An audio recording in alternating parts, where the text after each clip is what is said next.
Numbers 23. Then Balaam said to Balak, Build me 7 altars here, and prepare 7 bulls and 7 rams for me. Balak did as Balaam had said, and Balak and Balaam offered a bull and a ram on each altar. Then Balaam said to Balak, Stay here beside your burnt offerings while I go aside. Perhaps the Lord will come to meet me. Whatever he shows me, I will tell you. And he went to a bare height. Then God met Balaam, and Balaam said to him, I have arranged the 7 altars and have offered a bull and a ram on each altar. The Lord put a word in Balaam's mouth and said, Return to Balak, and this is what you must say.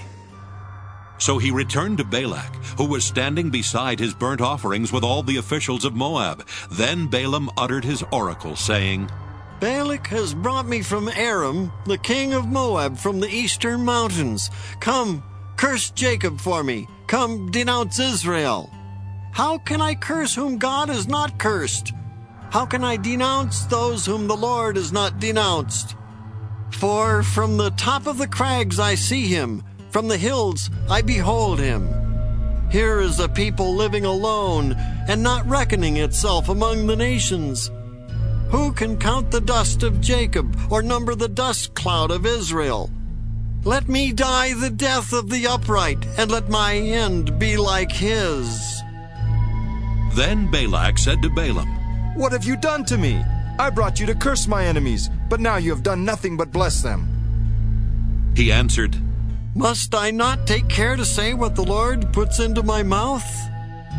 So Balak said to him, Come with me to another place from which you may see them. You shall see only part of them and shall not see them all.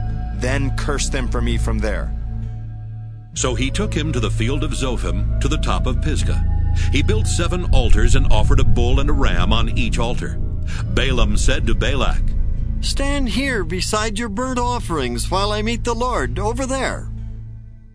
The Lord met Balaam, put a word into his mouth, and said, Return to Balak, and this is what you shall say. When he came to him, he was standing beside his burnt offerings with the officials of Moab. Balak said to him, What has the Lord said? Then Balaam uttered his oracle, saying, Rise, Balak, and hear. Listen to me, O son of Zippor. God is not a human being that he should lie, or a mortal that he should change his mind. Has he promised, and will he not do it? Has he spoken, and will he not fulfill it? See, I received a command to bless. He has blessed, and I cannot revoke it. He has not beheld misfortune in Jacob, nor has he seen trouble in Israel. The Lord, their God, is with them, acclaimed as a king among them. God, who brings them out of Egypt, is like the horns of a wild ox for them. Surely there is no enchantment against Jacob, no divination against Israel. Now it shall be said of Jacob and Israel, See what God has done. Look, a people rising up like a lioness and rousing itself like a lion.